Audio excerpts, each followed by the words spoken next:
how to survive the digital transformation. I was asked to provide you some food for thought, and I'd like to conclude with the following take-home messages. Everything will be different. Going on as before will lead to disaster. The three drivers of the digital revolution. One of them is lack of sustainability. The other one is the desire to accumulate power, and the third one is to accumulate wealth. Now in more detail. You've heard about the United Nations Agenda 2030. Our planet is in big trouble. Within just 15 years, we have to solve these problems. Problems such as climate change, financial, economic, and spending crisis, instability of peace, mass migration, terrorism, and all of that has one root cause. The problem is the lack of sustainability. We're overusing resources. That creates a lack of resources elsewhere. This creates conflict and war, mass migration, and terrorism. So, if we want to live in a better future, then we need to solve this very problem. And in fact, in order to solve it, people have come up with this idea we could use artificial intelligence. In fact, one day we would have super intelligent systems, and those systems could figure out solutions to those problems that have been too complex for us. This problem is pretty serious. We know that actually since the 70s of last century. Club of Rome came up with this study, Limit to Growth. It was highly controversial because the prediction was that we would see a collapse of the economy and also of the world population. And so people are asking, do we need to learn to die in the Anthropocene? That means the time we're living in. A very serious challenge. Next thing, knowledge is power. And of course, everyone, every country, every company wants to be powerful. And so, they have started to collect a lot of data, big data. In fact, we're living in an age of big data. Within just 1 minute, we're sending 700,000 Google queries, 500,000 Facebook posts. As we go shopping, as we move around, whatever we do leaves digital traces, and these add up to big data. Big data that you can use for all sorts of fantastic things. People have now asked, can we know everything as it happens in any corner of the world? Can we see it like with a giant digital crystal ball, or using predictive analytics even figure out the future of this planet?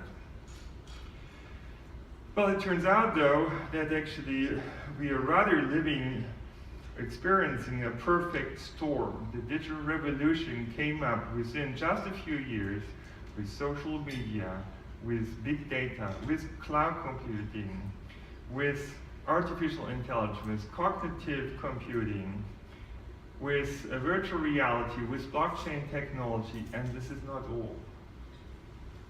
So this is really changing everything. Artificial intelligence is exploding exponentially. Within just 20 years, we'll have computers smarter than humans. Some people think it might be just 5 years. And these artificial intelligence systems are being used also in order to manipulate people's attention, emotions, opinions, decisions, and behaviors. And Google was one of the first companies to figure it out. In the meantime, whatever we do is guided by reputation and recommender system that tell us where to travel, how to travel there, what hotel to book, whom to meet, where, and everything is basically being guided by a computer. So basically, we are increasing the remote control.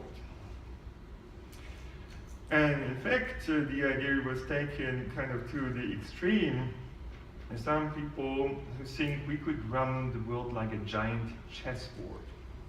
Brzezinski has written this book before the digital age, but I nevertheless recommend you to read it to understand the history of the past decades.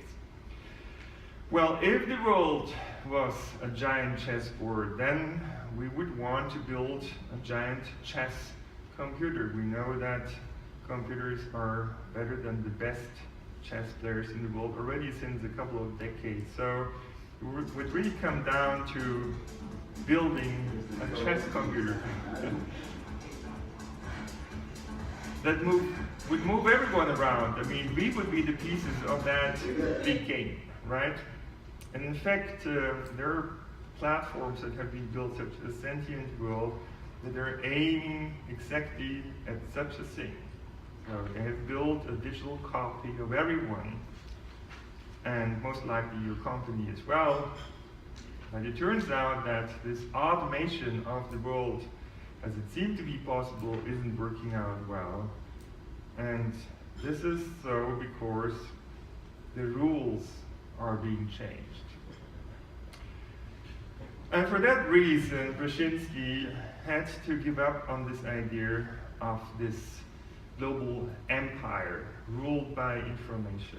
In fact, we've come to a point where now the President of the United States is actually warning that we've come into a situation where liberal democracies are under attack, and where notions of objectivity and of a free press and of facts and of evidence are trying to be undermined, or in some cases ignored entirely. So he's warning of an age of manipulation and deception. And in fact, people are now saying we're living in a fact-free world. Social bots are manipulating our opinions and choices, and that's not only a danger for the internet, but also for our society.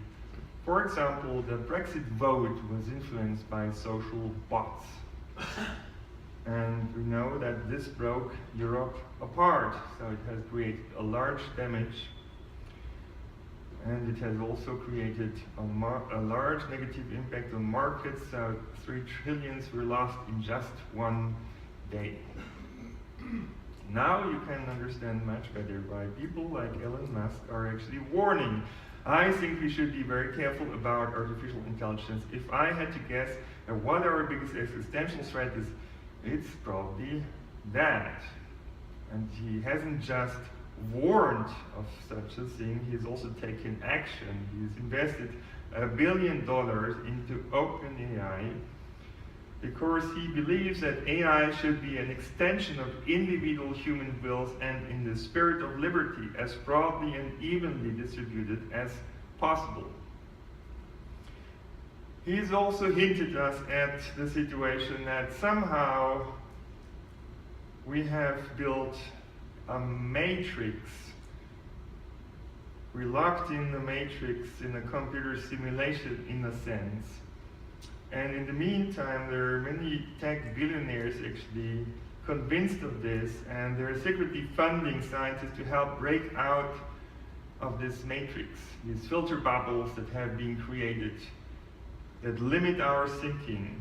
And in fact, it's such a serious problem that for the first time ever in history, 5 IT giants have decided to work together, Google, Amazon, Facebook, IBM, and Microsoft, to work on ethical AI and to break the filter bubble. Already some time ago, actually, Martin Schulz, the President of the European Parliament, has warned us that we're heading towards a technological totalitarianism and that we need to fight this. At that time, nobody was understanding what he was talking about. The third driver, data is the new oil. Yes, we can make a lot of money with data. There are some tech companies that earned hundreds of billions actually. And the question came up, would those be actually ruling the world in the future? Because the nation state is coming to its limits, obviously can't solve global problems. And so those companies propose, let us rule the world. We'll come up with an operating system for the world that would run it. And that would run people, and that's why all those manipulated technologies have been developed, because we would have to be run, we would have to be programmed, would have to be controlled, and this is the kind of operating systems that companies like IBM and Google and Facebook are actually building. Would that really solve our problems? We're negotiating these free trade agreements, and of course, we should have trade among countries across the globe. That's of course very positive. The question is, would that solve our problems? The argument is often, if we're running into times of scarce resources, then basically we need to produce as efficient as possible. That requires economies of scales and basically monopolies, right?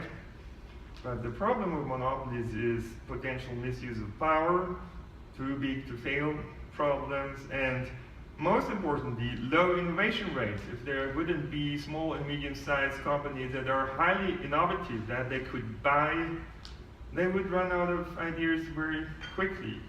So this planet requires more innovation, not less, and it requires a circular economy rather than supply chains, where we feed in fresh resources on one side and on the other side we throw them away, because only a circular economy can overcome resource shortages.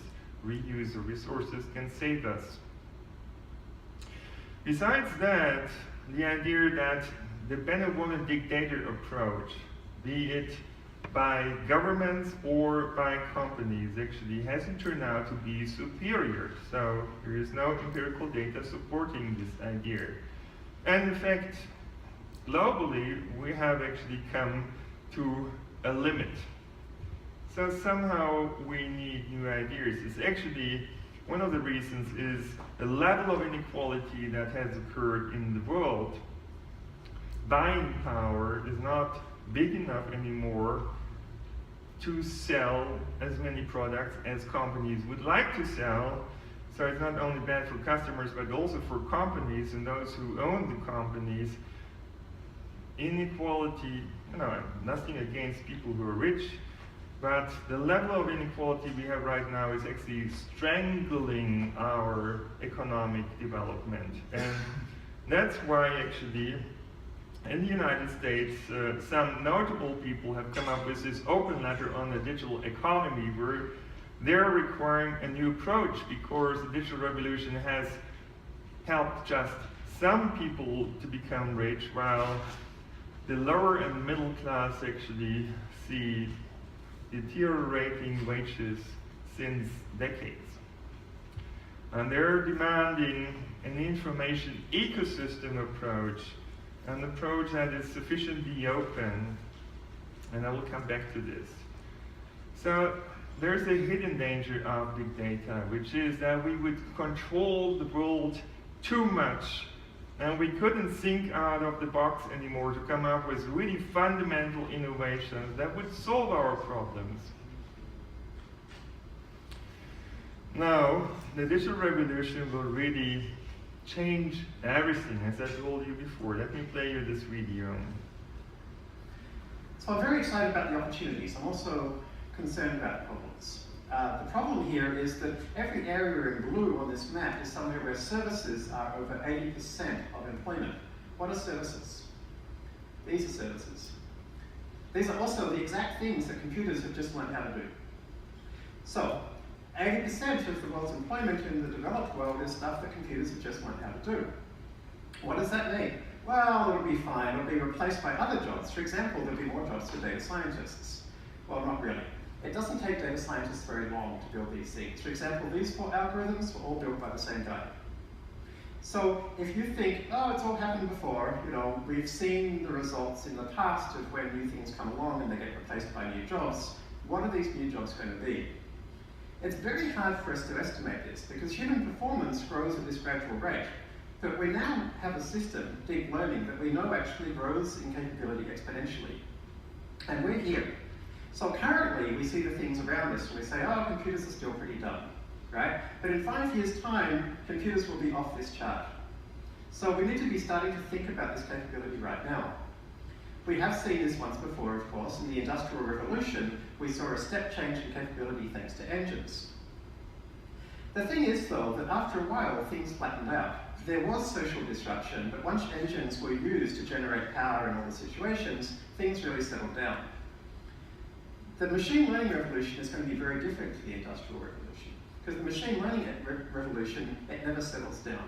The better computers get at intellectual activities, the more they can build better computers to be better at intellectual capabilities. However, when I often tell people about the situation, people can be quite dismissive. Well, computers can't really think, they don't emote, they don't understand poetry, we don't really understand how they work.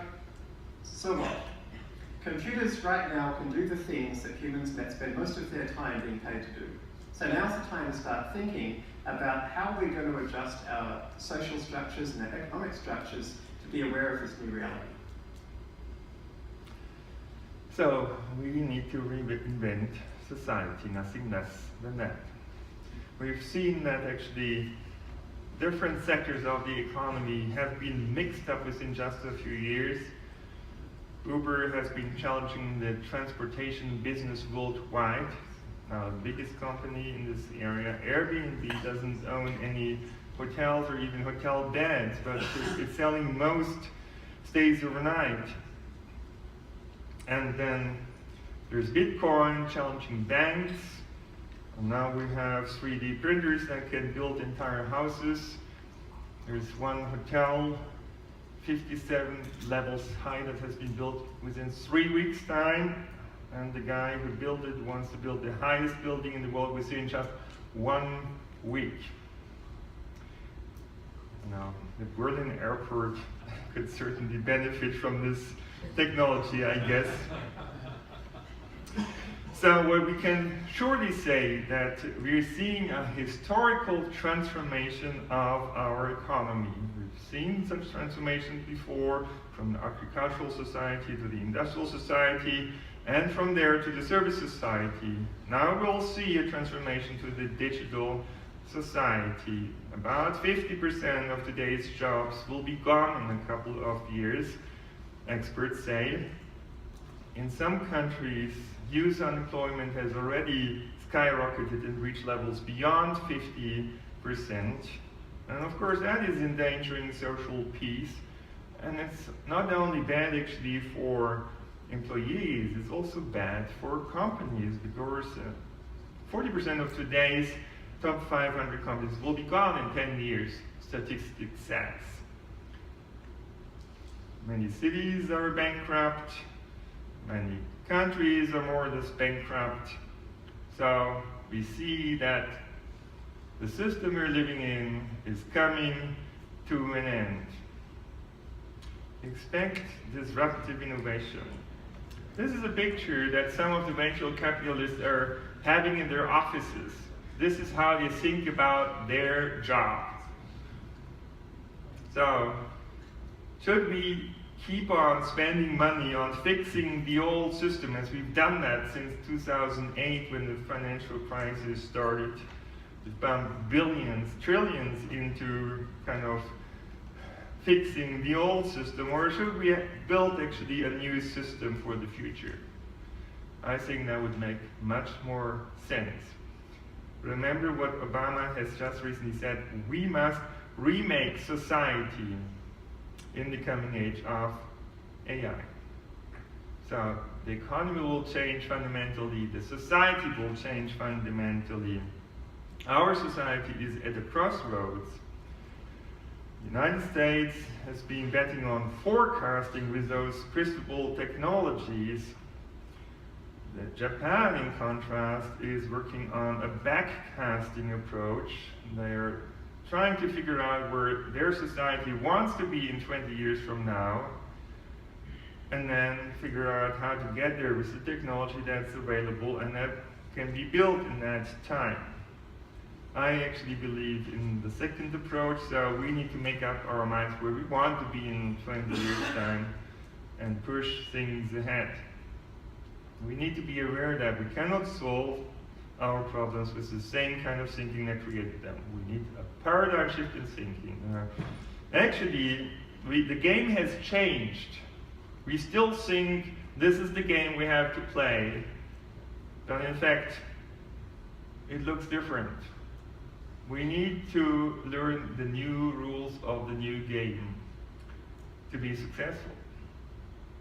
Forget about old success principles. Learn the new success principles. We need to learn that we are living in a complex world. It's true that processing power is increasing exponentially. It's doubling every 18 months, says Moore's law, but data volumes are increasing even faster.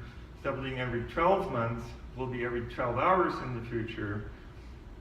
It means that today, in just 1 year, we're producing as much data as in all the years before in human history. It's unimaginable how much data we produce. And we cannot process all these data. In fact, the percentage of data we can process is going down over time. And moreover, as we go on networking the world, that creates systemic complexity that explodes combinatorially. That means even faster than exponentially. So even though we have better technology than ever and more data than ever, we're losing top-down control of the world. Open the newspaper and you can read it every day. Learn it. And so we need to understand that we need a new control approach, and fortunately there is one, and it's called distributed control, and that brings us to self-organization. So in a highly networked system, you have to assume that the intended effect will often not happen, but instead we'll see side effects and feedback effects and cascade effects, in particular if you want to force the system. So basically, small interferences with the system can mess it up.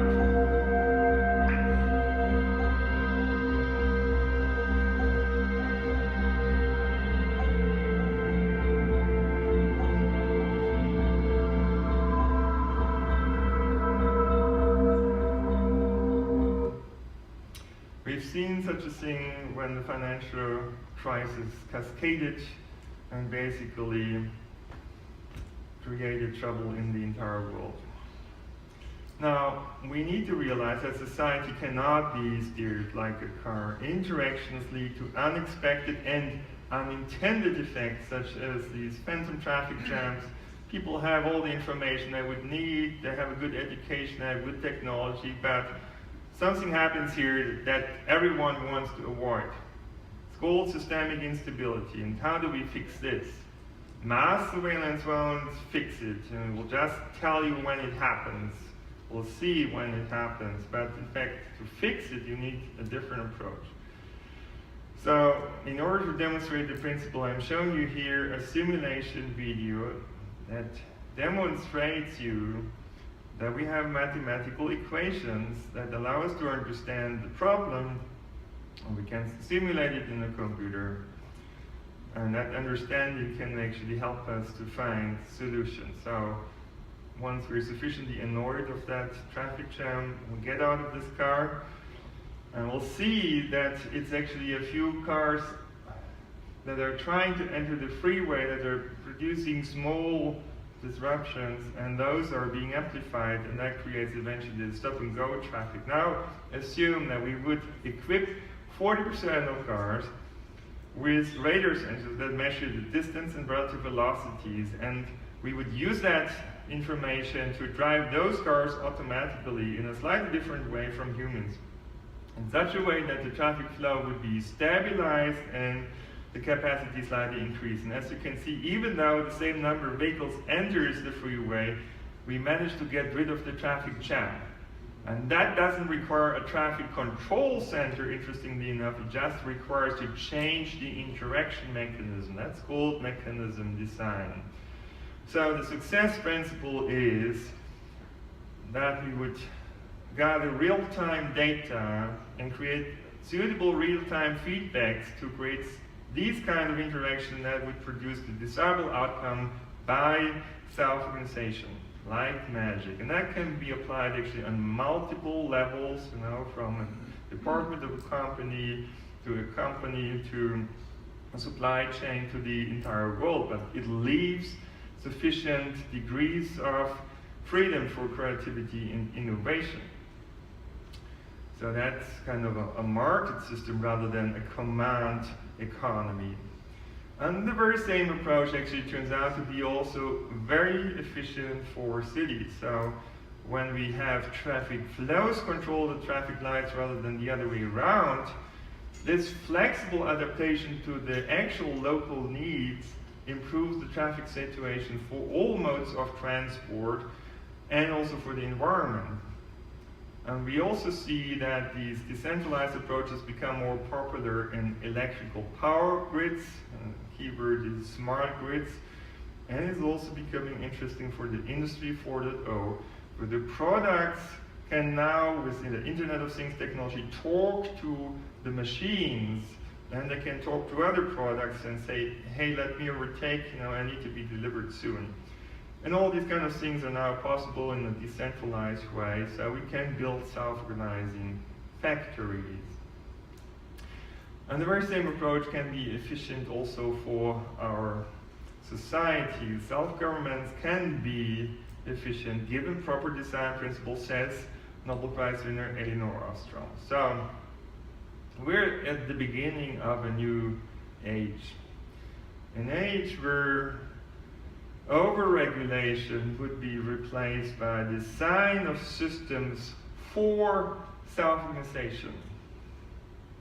And the Internet of Things allows to make this happen. So now, 300 years after Adam Smith came up with this vision of the invisible hand, we can now make it work finally. The technology is here. So we'll see a fundamental, a grand transformation of our society.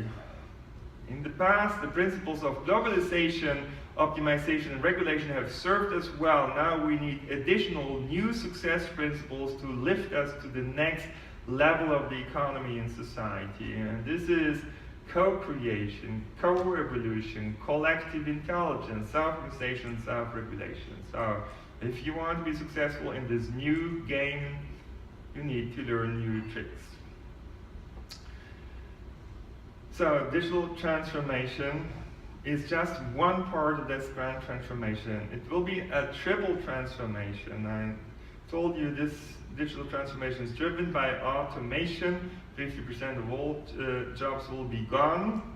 That means we have to reinvent half of the economy within just a few years. Just imagine this. Big challenge, big opportunity. The other reason why we need to reinvent half of our economy is that we need to build a low-carbon economy within just 15 years' time. We need to produce in completely different ways. And also the financial system doesn't seem to work well any longer, so that needs to be fixed too. And each of those challenges is big enough to fail. But there is a solution that would fix all of these problems at the same time.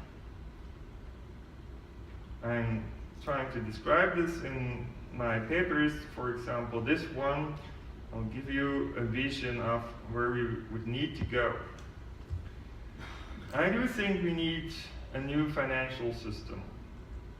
And we can now build a financial system which is not only efficient and liberal, but also participatory, social, democratic, and ecological at the same time.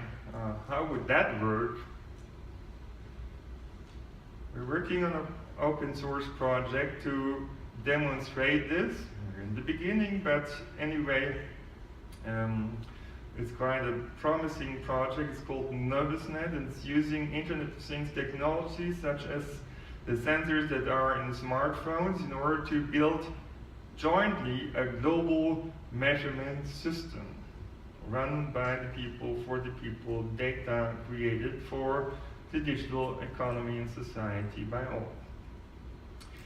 And this measurement system could be used to measure in real time what economists call externalities. Noise, CO2, poisons, pollution of all kinds, unemployment, waste of all sorts of resources. And also those things that we'd like to have, such as social cooperation, health, education, new jobs, the reuse of those resources, and so on.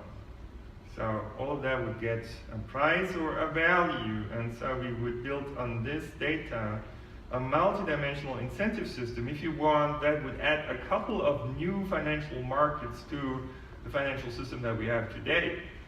So great opportunities to earn new kinds of money, social and ecological money if you want, that allows to manage those complex systems in a differentiated way and even to build self-organizing and self-regulating systems. And this can now be built, as Bitcoin has shown.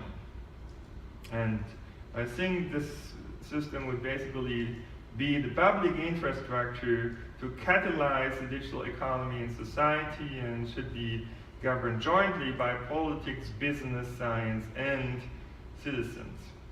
Now the major benefit is that these incentives would create market mechanisms, would drive the economy towards a circular economy and a sharing economy that can create a high level of quality of life for more people with less resources and overcome the resource shortages that would otherwise be expected. What about the economy 4.0? I mean, how to create new jobs and earn money in the future? Well, we need to get from today's digital desert, in particular in Europe, to a digital rainforest, where there would be diversity and abundance. We could all be rich in the digital society because digital resources are unlimited, they're immaterial. So this transition to the new age is a transition to more complex systems, but also to more immaterial systems that are basically run by ideas and built from ideas. And virtual reality makes it pretty clear where we are heading. So 50% of the economy will be the old economy that's built on rationalization and economies of scale, but the new economy, that would be built on co-creation. Sharing information can make that information more valuable. It's not a competitive good necessarily.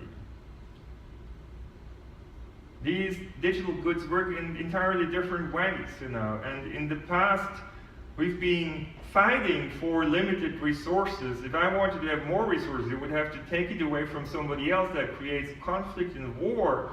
But now we can bake bigger and bigger cakes, There could be abundance for everyone if you just create the right kind of economic framework, because data can be reproduced as often as we like. And also we can use it in all sorts of different ways. And there are zillions of different digital products that we could build and services. Just we need to have data for everyone. That's why we should have sufficiently open data that allows everyone to do data analytics, because it's, I believe, not the data that will make you rich on the long run, but it will be your analytic capabilities, your algorithms that allows you to pull knowledge and wisdom out of this data and the services that you run on top. So where we need to head is towards an information, innovation, production, and service ecosystem where everyone can participate with their ideas and services and products, and that requires sufficient interoperability. Imagine that would be a huge sharing economy where everyone could plug in actually with their services and products and ideas. Public sharing economy. But of course you would make your business on top of this platform, right? And such an approach would enable combinatorial innovation, and that means much more innovation than we have today. So there would be hope that we can master the challenges of the future. So the approach is to go from the paradigm of power to the paradigm of empowerment. That means to create new opportunities for everyone, because if we do that, if everyone is supported in being more creative, more innovative, take better decisions, and coordinate with each other well, and cooperate better, it will automatically produce better products and services, more successful businesses, nicer cities, smarter societies. So this is the way. And in fact, we know that the most diverse economies are the most successful ones. So don't be afraid, just go this way. And that has implications for intellectual property rights. I see a tendency that we would now package data and ideas and digital services and goods like material things. In this way, you artificially limit the potential of that digital revolution. Why do you want to do such a thing? You want to unleash the full, unlimited power of the digital revolution. And so, of course, you should earn something on your ideas, and everyone should do so, but we shouldn't put ideas into cages and control them, Well, we could easily come up with search algorithms, and Google could do that just a few kilometers from here, to identify data that has been copied and modified, and then we would need to have a simple formula that says, that cost you so and so much, and it would trigger a payment process automatically. But if you would earn on each copy and each modification, you would be happy if people copy your ideas. It would make you rich. Why would you want to limit this? We just need to have the right technology to allow this to happen and make you rich. So why don't we build this? Also, when it comes to consumption, we've been raised in thinking in economies of scale to produce as many copies of a product as possible, and then basically we would spend 40% of revenues on advertisement to make people believe that this is exactly the product that they always wanted to buy. But now, actually, with a zero marginal cost economy that's coming up, we can produce individualized products at more or less the price of a copy that has been built 1 million times. So that creates a completely different economy, right? Now you shouldn't waste your 40% on advertisement. You'd rather use money to find out what is it that your customers really want. And in fact, we want products that are not just cheap. We also want products that have high quality, that have been produced in environmental friendly ways and socially responsible ways. We're willing to pay a price for this. Everyone has a different weight to all those different things, like the social and ecological and price dimensions and so on. But we could have apps, and those apps would know what we want, and those apps would help us find the products with all those qualities that we would want. And it would also help you understand what are the products that customers actually want, that help environment and health and the social system, that have quality. So, yeah, a completely new approach. And I think that is just one of the other transformations we'll see in our economy. I told you everything will change. Yeah. And finally, governance will change as well. Let's face it. Nobody can really fully understand the complexity of the world, not even super intelligent systems. So we need to create platforms that bring the knowledge and ideas of many people and also AI systems together And that requires online deliberation platforms where that knowledge, the arguments, the ideas are put on a virtual table and then organized into different perspectives on a complex problem, because complex problems always need to be looked at from different perspectives. Otherwise, we'll not come up with a good solution. Once that has been done, we need a round table where people in a deliberative way would figure out integrated solutions and bring different perspectives together and serve many different interest groups well. And that creates collective intelligence.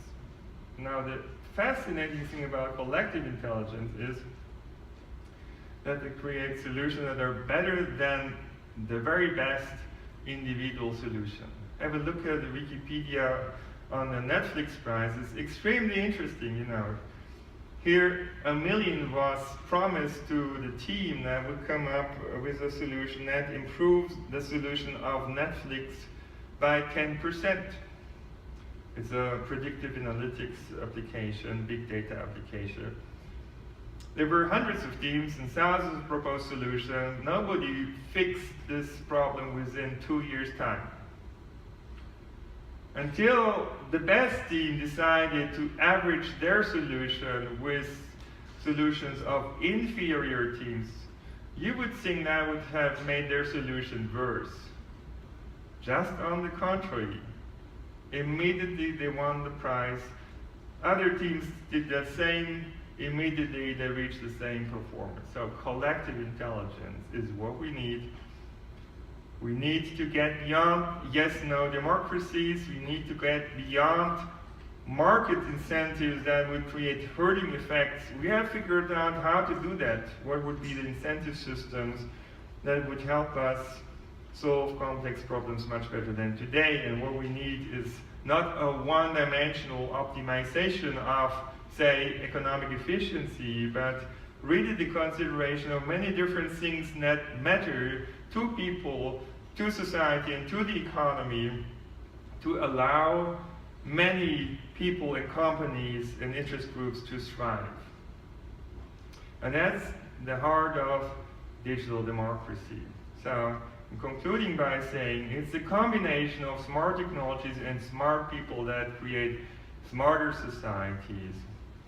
And it's time to act.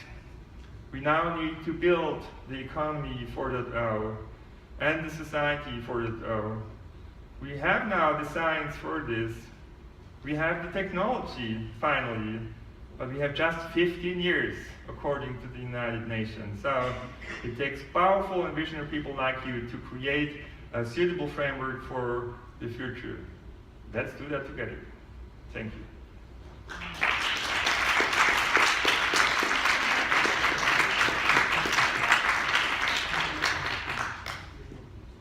So, wow. We agreed to have a Q&A session, so we'll be very happy, or Professor's very happy to answer your questions or your feedback or your concerns that you have. So, who has a question, who has a feedback, who wants us to add something to this?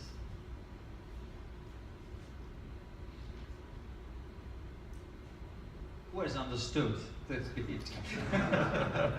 There's one over there, yes.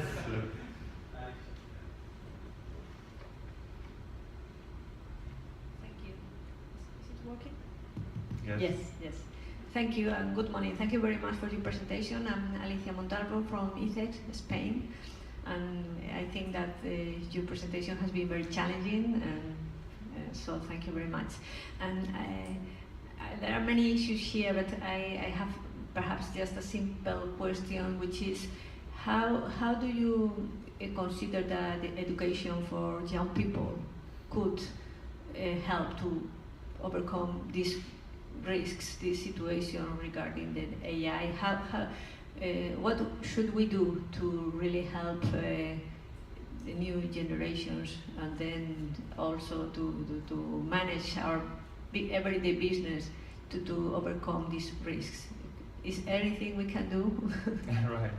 Yeah, that's a very good question, actually. The point is everything that can be automated. I mean, everything that's being done according to procedures, that can be done in perspective by AI systems and robots, which includes, yeah, as it was said by Jeremy Howard before, most jobs, including administration and so on. The only thing that can save us is creativity. Creativity will become much more important, and that means that education would have to change dramatically, because in the past it was oriented at a standardized education. In the future we'll need personalized education that's aimed at unleashing the full creative potential of these people. That means everyone would take a different educational path in a sense.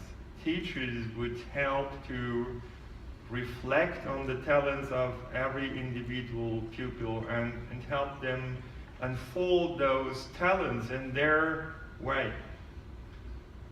We'll have a hyper-variety economy in the future. We'll have a lot of diversity. That will be challenging too, and that's why we'll need digital assistants to deal with that huge diversity. But I do think that can be built.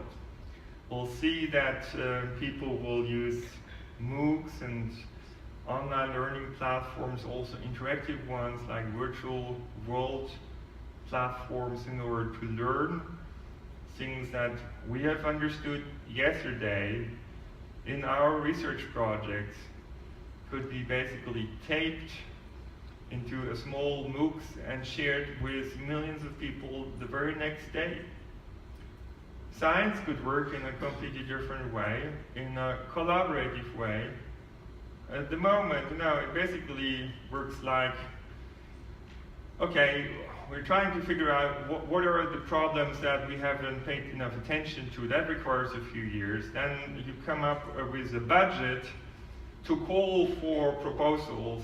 Then scientists are writing proposals. That takes half a year. Then it's being evaluated. It takes half a year. Then the project start takes half a year. Then you have people like PhD students who would work on the problem for 3 or 5 years, and so basically 20 or 30 years later, you have the answer in a sense. Yeah, it's a very slow process, and I think that needs to change fundamentally. So in principle, we could say, let's give funding to the people so they can really focus on what they think is important, and they would start writing this up and say, I am thinking about this problem, who wants to join in? And when I've worked, say, 8, 10, or 12 hours and get tired, people in the US that found this project interesting would work on this, and then people from Asia, so there would be a 24-hour cycle, and we might be able to get a problem solved within 3 weeks' time that would otherwise, in the classical way, when I would work by myself and publish once I've solved the problem, would take a year or 2 to be solved, So I think we need entirely new ways of organizing our economy and society and education, but there are also new possibilities. Just the way we're transforming our society is pretty slow. And that is concerning, because if we don't act, the old system will just break apart into pieces, and that is the disaster I was talking about. That will be the hard way of learning.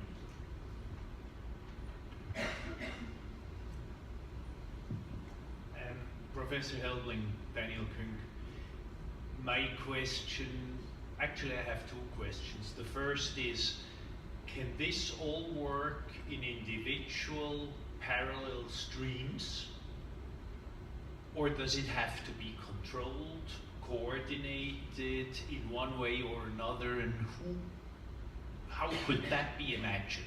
Or is this a very old-fashioned thought which belongs to the old world, and in the new system there is a self-coordinating mechanism or whatever? And the second question is, when I look at my world, I see it's already pretty complex. It's a small, individual, complex world. I wonder, are we prepared and are we in the condition to actually digest this increase of complexity which you are suggesting, or which you say in this direction the world would have to develop? Is the human brain ready? Is it prepared to digest such an incredible increase in complexity? We will certainly use AI systems to help us actually deal with that complexity. Digital assistants will kind of pre-negotiate interactions with other companies, with other people for us. In many cases, they would just say, forget about it, it will not be fruitful. They will also tell you, these are the potential partners that you would want to talk to because things would fit well. So there would be a kind of a resonance between things that fit well somehow, supported by technology also. Now, I think what we need to do is to build something like a catalyst. We've always done that. For the agricultural economy, we use public subsidies. For the industrial economy, we build public roads and public infrastructures to catalyze those. For the service society, we've built public schools, public universities, public libraries to catalyze those.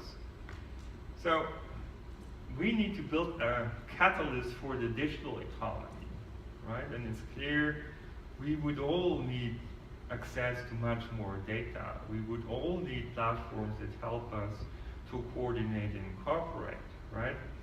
Those should be public platforms, and then the commercial goods and services would run on that platform. It would be like the soil of the digital economy. Now, what kind of services and products would run on top of this? I think that is something that needs to be figured out in a decentralized way, as we have done that actually in the capitalist system that we have at the moment, right? So, in fact, I believe we would need to be even more experimental than in the past. That these times are very challenging, and there's nobody who would really know the solution for the future, and if we just did this one thing, everything would be perfect. No, it's actually this creative process that I was telling you would save us that we need to go through. Yeah, we need to be very much experimental, and that will create a lot of diversity. And many of those ideas will fail, but there would be a flexible fluid system where we would easily come up with new approaches. Silicon Valley is doing this kind of model to some extent already. And other ideas would thrive, and those concepts would grow and spread. But as I said before, we would need to think of the future economy like an ecosystem where everything depends on each other and influences each other. And so we can be doing better if others are doing better well. This is how we would bake those bigger cakes, right? Good morning, Professor. My name is Julien Rabalet from France. Thank you for your presentation, very interesting. I do agree with you with almost everything you say. I do personally have the feeling that all leaders and all society are not ready at all to be to accomplish the grand tribal transformation in 15 years. We don't hear anything like that from our politician leaders in France and in many countries, and I think it's a big it's something very important. I have a question regarding the future that you announced. Is there any link with the transhumanism ideology as well? I mean, there are some people in the Silicon Valley that are working on it. Also, is there any danger regarding the artificial intelligence, that the artificial intelligence take the power? You know that many people are afraid of this. And last thing, you mentioned the Matrix, and I've read a lot of things about it. Do you think it's a serious idea, or it's more a joke or something like that? Thank you. I'm afraid this idea of the matrix is not a joke at all. Yeah, so it's certainly not exactly as in the movie, of course, but still it's pretty powerful in guiding what we think and how we think and all these kind of things. Now, yes, I agree that politics hasn't been pushing enough for this digital transformation, also for the ecological transformation. This is pretty concerning.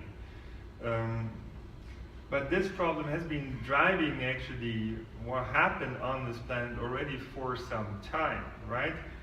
We knew about this problem for decades, and as a result of this lack of sustainability, we have pushed for globalization. So those resources that we would use to much we get from elsewhere, from other countries. Now we're in desperate need to occupy Mars. That's the reason for the race to Mars, because resources on this planet wouldn't be enough.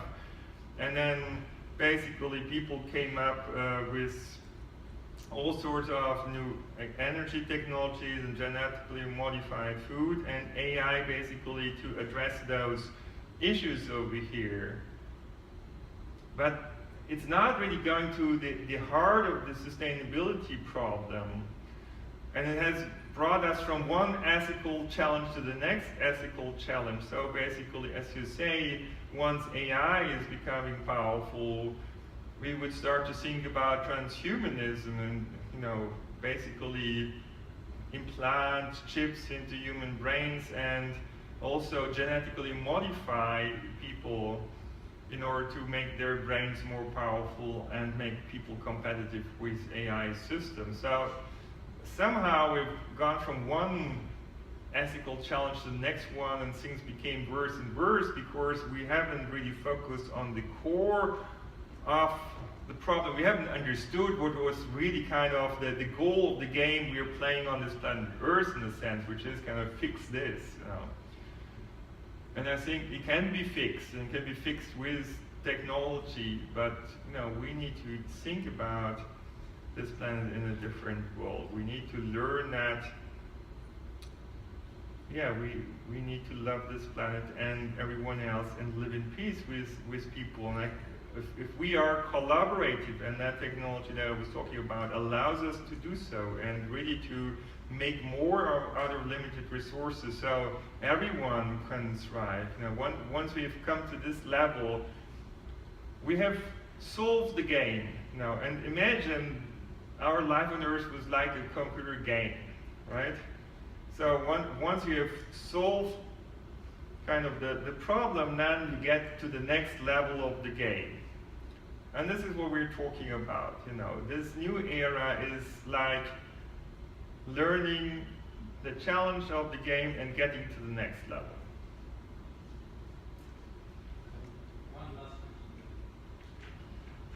Well, thank you, Professor. This is Sara Ladra from Spain too. Thank you for raising our levels of anxiety a little bit. I had a question on how you tackled the issue of sustainability, and how can we use technology and innovation to try to attend the needs and the demands of the lower income population, just to address that inequality gap that you mentioned is struggling global growth. I mean, how can we take and what are the incentives for our companies to attend the needs of the consumer needs of these people in order to address this gap? Thank you. Okay, this is an interesting question. So as I told you, we are in a situation where inequality has reached a level where the buying power of many people isn't sufficient enough to buy all those products that companies can actually produce and would love to sell, right? So in the past, the challenge for a good businessman was to find ways to pull money out of the pockets of the people and make money, right? Now we're in a situation where we have to put some money into the pockets of the people so you can take it out again, right? So this is kind of a completely different kind of situation. Now, my proposal is actually not a redistribution from the top to the bottom, but my proposal is to come up with this new financial system where people would collect and share data about the environment, the externalities I was talking about, and these externalities and the incentive systems built on top of this would be needed to come towards a circular economy in a market-based way. But at the same time as people collect and share data, they would make money. So money would be produced in a bottom-up way and then rise to the top, so it would flow by everyone. Everyone would benefit from this. At the moment, central banks are pumping trillions into the markets in a top-down way, but it doesn't reach many companies and doesn't reach normal people, the consumers who could buy the products. So we need a new system. We know this. You know, it can't go on much longer because it's not good for consumers. It's not good for companies. It's not good for states who are indebted to a dangerous level. It's not good for social issues. It's not good for the ecology. So it's clear we need a new financial system, and this multidimensional financial system that would create money in a bottom-up way, and by the way, taxes too. And that would fix it. So we just need to be innovative and courageous enough to get that on the way. I think this is key. You know, as long as we have the old financial system, new things can only happen if money would come from the top to the bottom, but that will never happen. You know, let's face it. You can wait for a long time, but the only way for new ideas to happen in the system that we have is that new money flows in and reaches the places where the ideas are born, right? Where the data is being created. So we need a new financial system. So we have, I think, time-wise come to an end of this session. I take the right to ask you the final question. Because we have here 20 different trade organizations, TPOs from all over Europe, and we gather once a year. And you have spoken about the solution will be collective intelligence. So is this already collective intelligence, what we do here? Or is this complete, the old style of thinking? What would you give us, you know, here, or the CEOs and executives of trade organizations, what would be your recommendation about collective intelligence under the TPOs? I would actually reach out for people who challenge our established way of thinking, right? And these would be artists, would be activists. I'm not saying you would finally have the same opinion like those people, but you know, they just need to basically shake things up so you would have new ideas, right? So, for example, Barcelona might be a place, or also Athens, where a lot of new ideas are on the way. You know, just go there and find out what are these new ideas, what's going on there, because a lot of the developments I was talking about here, about this decentralized, bottom-up, self-organizing system, you know, this is happening in different parts of the world, right? So now there's Bitcoin and blockchain technology. Now people are doing urban gardening, and there are fab labs and maker spaces and all these kind of things. Things are happening. We haven't noticed much of it, many of us, but you know, go there and get an impression, get inspired by this, because it's fascinating to see this new world grow. Thank you very much. I think this is a brilliant final sentence. So give him a warm applause for the speech. Thank you very much, Mr. Professor Hegel. And